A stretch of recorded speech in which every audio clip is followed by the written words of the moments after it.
I'm Tara Mergener. Tonight on EWTN News Nightly, a prescient warning from a prince of the church. This culture will not last forever. Every culture will come to an end. EWTN sits down with Cardinal Eijk from the Netherlands. The big problem he sees facing the world and where he sees the hope to overcome it. And a pro-life win in a very pro-abortion state, where restrictions on pro-life centers are being repealed. Being the Supreme Pontiff is no easy job, but there could be some good health benefits for Pope Leo XIV. We'll explain. Plus, who wants to be Catholic? Turns out, quite a lot. A look at the surge in people looking up how to join the Holy Mother Church. These stories and more tonight. From EWTN, the Global Catholic Network, this is EWTN News Nightly. And thank you so much for being with us on the Feast of St. Charles Lwanga and companions, martyrs who died for the faith in Uganda in the 19th century. Well, today we are following several stories from around the world sure to have a big impact on Catholics. We begin in Vermont, where a law that put restrictions on life-affirming pregnancy centers is now repealed. Under a law passed in 2023, the state threatened to fine pro-life pregnancy centers thousands of dollars for advertising in a, quote, misleading way. They could be fined for advertising their existence and for bringing awareness to chemical abortion reversals. Several pregnancy resource centers sued the state, and the governor signed a bill repealing the restrictions late last month. Overseas in Europe, a popular women's group with more than 100,000 members has voted to drop the word Catholic from its name. The once named Swiss Catholic Women's Federation will now go by Women's Federation Switzerland. That's according to CNA Deutsch, EWTN's German language news partner. However, the group will include the tagline of surprisingly different Catholic. The group was established a century ago to preserve Catholic life in families, communities, and the state. Well, in a statement, the group's president said, in part, as a Catholic umbrella organization, we consciously and repeatedly adopt positions different from those of the official church. The Swiss Bishops' Conference has expressed regret about the name change. And in California, the Trump administration is demanding that public schools ban transgender athletes from girls' sports. The Department of Justice says allowing them to compete is unconstitutional. It cites the 14th Amendment, which prohibits discrimination based on sex. Right now, California's Interscholastic Federation allows students to compete based on their gender identities. Last weekend, a transgender high school junior won the state title in girls' track and field events. Schools have 1 week to put that ban into effect. Human dignity and human sexuality is a chief concern of Dutch Cardinal Willem Jacobus Eijk. The physician and member of the Pontifical Academy for Life recently opened the third annual conference organized by the International Chair of Bioethics, Jerome Lejeune, in Rome. In an interview with EWTN, he explained the importance of proclaiming the truth in clear and unambiguous ways, especially to young people. We're now living in a culture of expressive individualism. Every individual is his own pope, determines his own philosophy of life, religion, and set of ethical values. But this culture will not last forever. Every culture will come to an end at a certain moment. Have we come to that point already in our society? No, I don't think so. But, you know, God can do everything, and we can pray, and we must believe in the power of prayer, and we should transmit, you know, the truth to young people, and that works. We have now introduced preparation courses for marriage. 5 evenings, we explain the theology of the body. We teach young couples also to pray, because they don't know how to pray. It's very important. But, you know, we also talk about the doctrine of the Church concerning contraception, natural family planning. And after that we had the first course a few years ago, we asked ourselves, how will they react? How did they react? And mostly they say, oh, what is that beautiful? We never heard this before. And that makes clear to me that we have to transmit the truth with courage and without ambiguities. And I think by formating a small group of strong believers in Christ, followers in Christ, we will be able to, to Christianize culture one time again. You're also a member of the Academy for Life.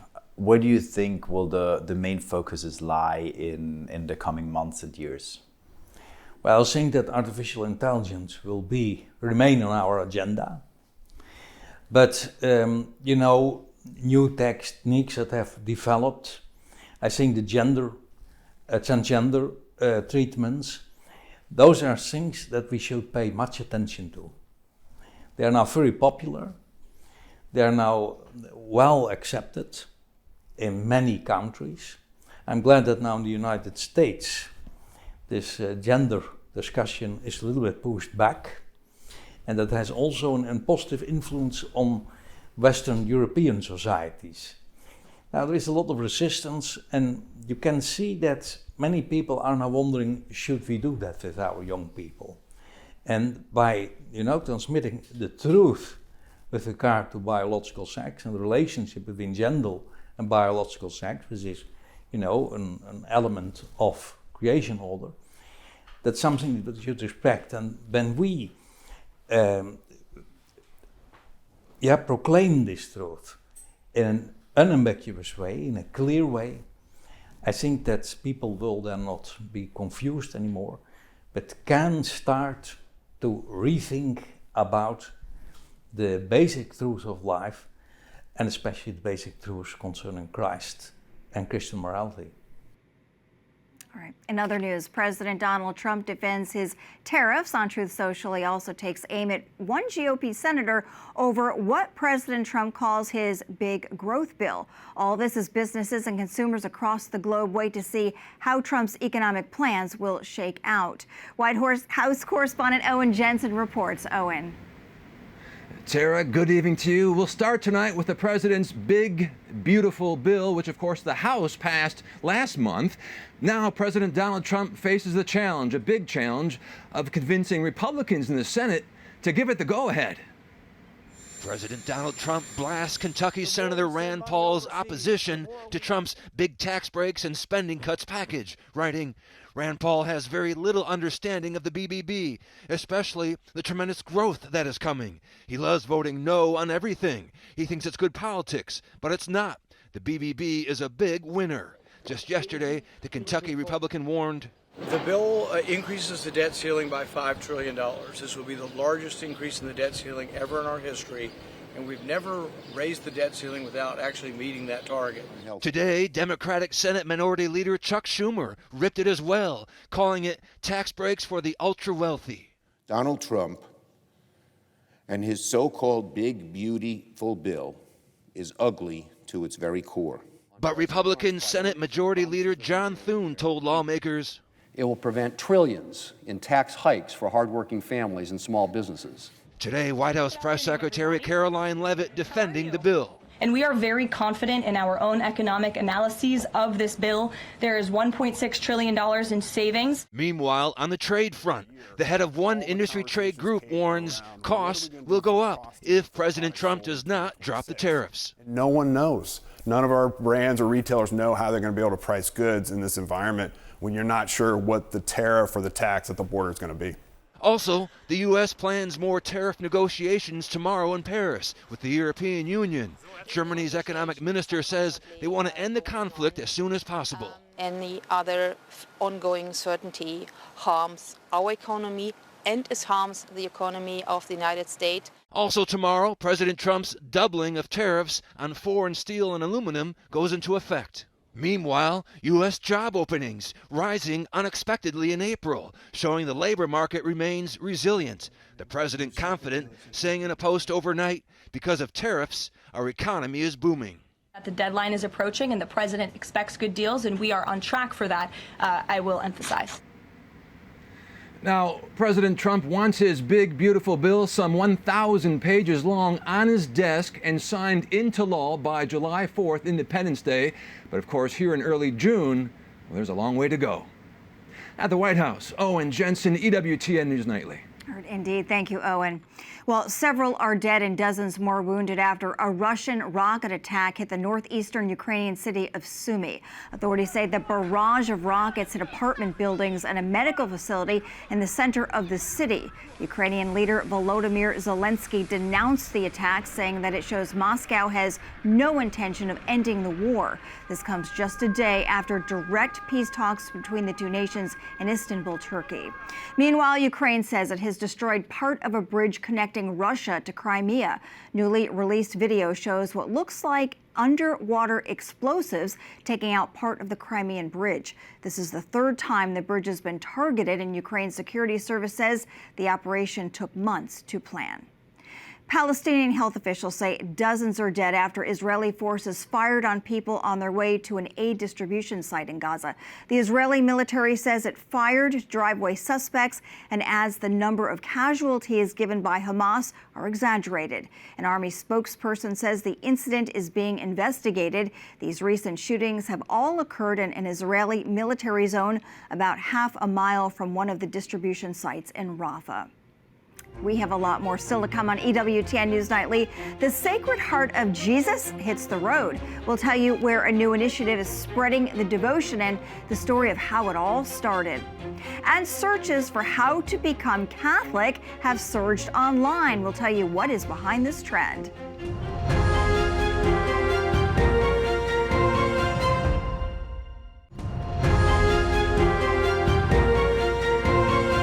The month of June is dedicated to the Sacred Heart of Jesus Christ, and one U.S. state is taking it to the streets. Drivers in Nebraska will see images like these on billboards along Interstate 80. It has been organized by Spirit Catholic Radio, an affiliate of EWTN Radio Network. And today we are happy to welcome Jim Carroll to the broadcast. He is the executive director at Spirit Catholic Radio. Jim, thank you for joining us. So what sparked this initiative? Well, Tara, it's wonderful to be here with you. Last year, we had quite a few people approach us and said they would love to do something to show the Sacred Heart of Jesus in some way. And we've done billboards in the past. And so we thought, a billboard campaign, this might just get the word out there. And so a couple of people took the initiative. They went out, and it was a grassroots initiative to get the money. We put up 6 boards last year, but this year we're putting up 12 boards in the city of Omaha. And then in the capital city of Lincoln, where we also reach, we're putting up 30 billboards. Wow. So the campaign overall is about $75,000. It was done outside of the normal fundraising that we do to be able to broadcast our 20 stations across the state of Nebraska. So I know the month of June is, really just beginning, but have you seen any reaction so far to these? Yeah, actually, we've had quite a few calls. We've also received emails from people. It made it out to a couple of different national organizations already. So we've heard from people in Texas and in Illinois and also in Oklahoma that are interested to know how to get something like this started. And I thought, what a perfect way for another EWTN radio affiliate to get involved. So I was pointing to some of the local stations in those areas. So in the big picture, what are you actually hoping this accomplishes? Well, of course, the Sacred Heart of Jesus is all about the love of Jesus. And so we've got a very large image with the Sacred Heart, with our signal, and also a website to go to, which is spiritcatholicradio.com/Sacred Heart. We're hoping that it'll spark some interest. People could go there and learn about the love that Jesus has for all of us. And we're hoping that people will begin listening. We have a lot of listeners, non-Catholic listeners, and they don't know really anything about the Sacred Heart. So we're going to be out and about. We're going to be handing out these cards that have everyone needs a little Jesus. And we're handing out little Sacred Heart of Jesus figures. Very cool. So do you think you're going to do this at other times in the future for other Catholic devotions now? Well, we did put it on our website. Every month is, of course, dedicated to a different, we've got the month of May was Mary, and we've got the Holy Family and others. So yes, we'll probably be looking at doing that. We've also got matching banners that go in parishes. And so it's another way to get people to tune in and listen to one of your wonderful EWTN affiliates. All right, Jim Carroll, thanks for joining us. Great campaign. Thank you. All right, Pope Leo has been pontiff for nearly a month now and is now faced with a job that is spiritually, emotionally, and physically demanding. The Holy Father is said to enjoy playing tennis and even had a personal trainer at a gym in Rome prior to his election on May 8th. The 69-year-old Pope Leo XIV now enters a new phase of his ministry and will be faced with the physical challenges that come with the job. Joining us now to discuss this some more is Chase Krause, co-founder of HyperoFit, an online fitness service that provides coaching for Catholics who want to grow in health, holiness, and self-mastery. Chase, thanks so much for joining us. Talk to us a little bit about the physical demands on the job that the Pope might face and how we can best keep in shape, because I never really thought about it. Yeah, and I can only imagine. So this is me kind of taking my stab at the dark here. But I mean, he's on his feet constantly, right? He's constantly moving. He's meeting the next dignitary. He's celebrating Mass, and he's leading a global church, which is going to be physically, mentally, and spiritually demanding, obviously. So when it comes to what he can do to stay in shape, I mean, I really hope he continues to play tennis. I played tennis in high school, and so I'm an advocate. Keep playing tennis. But really, you know, some kind of basic, kind of minimal effective dose training. Basically, I can only imagine how busy his schedule is. So he doesn't have time to spend 15 hours a week in the gym. But if he can be in the gym doing some kind of resistance training, maybe once or twice a week, 30, 45 minutes, maybe doing some intentional cardio apart from all the walking he's already doing, pairing that with recovery, making sure he actually takes care of himself, escapes a little bit from time to time. And then hopefully he has a great cook in the Vatican who's making him some high protein, nutrient dense meals, and with the recovery, getting some sleep. Right? So all those elements are so important, making sure they're paired together. They won't always flow perfectly. I can only imagine once again his schedule, but as long as he can balance these, getting some minimal effective dose training in, he'll be in a good place. And I have no doubt he's going to eat very well, for sure. So, you know, we associate all of, you know, mental stress we know it's not good for us, right? But could this kind of demanding job actually be good for the brain and the body? And if so, how so? Absolutely. I think as long as we position it well in the sense of he has to make sure he's taking care of himself, or at least the people around him are ensuring that he's taking time to recreate, to retreat from time to time. And so there's plenty of studies showing that as we age, if we can continue to work out, and if we have a purpose-driven lifestyle, which I think it's safe to say Pope Leo is going to have a purpose-driven lifestyle, it actually really helps with mental clarity, staying sharp. And so pairing that with some kind of resistance training, with cardio, I think it's going to help, you know, go a long way. Once again, this is all assuming there's some people around him, and himself included, making sure he's taking time for himself as well. You know, he's called to give himself fully for the global church, but, you know, you can't give what you don't have. So you got to make sure he's taking his time for prayer, for recreation, for sleep, for recovery, and I think it's going to really help pay off in the end. Certainly lots of discipline. Chase, I'm curious, what is the connection that you found between the Catholic faith and fitness? Can fitness be Catholic? Totally. So our inspiration at HyperoFit actually comes from a former Pope, Pope St. John Paul II, and his theology of the body, and namely in this law of gift. So he quotes Gaudium et Spes, that man finds himself through a gift of self. But what Pope John Paul II adds in Audience 15 is basically what I said earlier, which is you can't give what you don't have. If our goal in life is to give of ourselves fully, like Jesus did on the cross, well, he has total self-possession. We don't. So we need his grace. And so exercise, nutritional discipline can be a tool of the modern day ascetic in order to better conquer yourself, to give of yourself. We would never want to say you have to lift a dumbbell to be a saint, because most saints never heard of a dumbbell, right? But in today's modern age, it can be a tool that we can use to conquer ourselves, to more fully give of ourselves. Great perspective, great advice. Chase, thanks for your time. Super interesting. Yeah, no problem, Tara. Thanks for having me. Up next on EWTN News Nightly, searching for the truth. A closer look at a trending internet phenomenon dealing with the Catholic faith.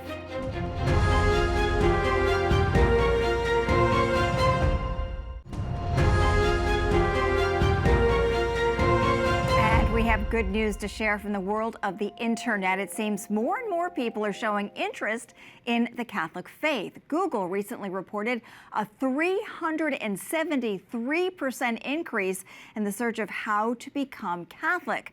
Our own Mark Irons recently discussed the inspiring trend with a Dominican friar and a podcast host. Well, ultimately, I think it would Joining us now is Father Patrick Mary Briscoe, Dominican friar and editor of our Sunday Visitor. Father Briscoe, thank you for joining us.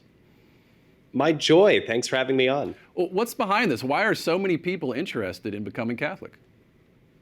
Well, ultimately, I think it would be a mistake to attribute it to anything other than the Holy Spirit. Of course, the Lord is behind all of this, and he continues to call many souls to himself. But once we acknowledge the power of divine grace, which of course orders and governs all things, then I think there are many things we could propose. And I think the first and most important is a resurgence, a growth in interest in religion among young people. Absolutely. And the spike in interest started shortly after the death of Pope Francis.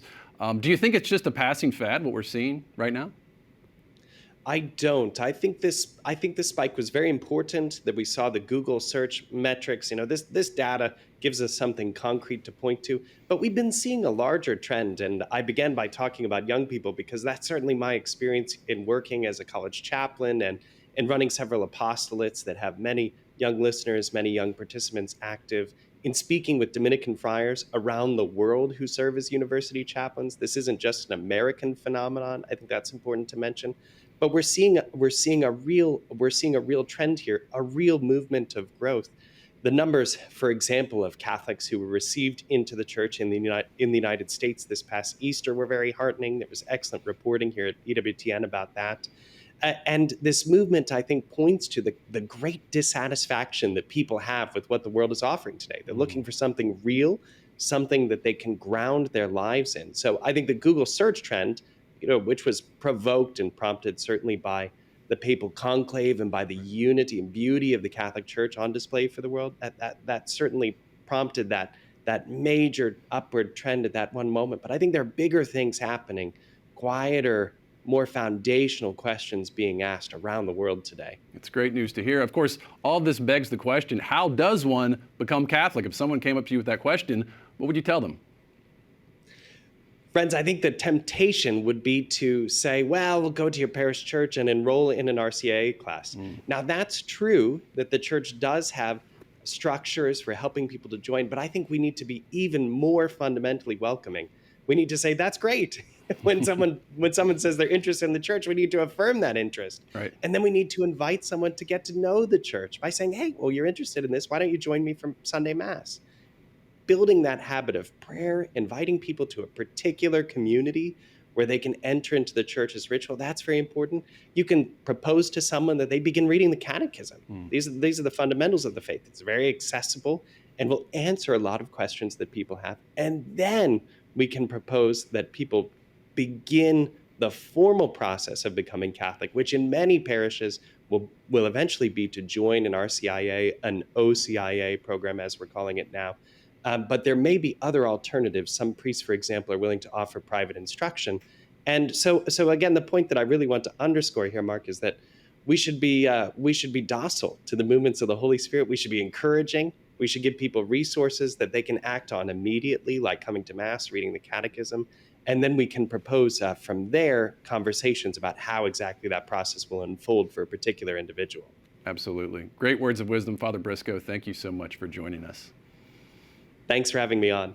All right, definitely the work of the Holy Spirit. And we thank you for watching tonight. Remember, you can follow us on social media, Facebook, X, and Instagram at EWTN News Nightly. I'm Tara Mergener. Good night, and God bless you.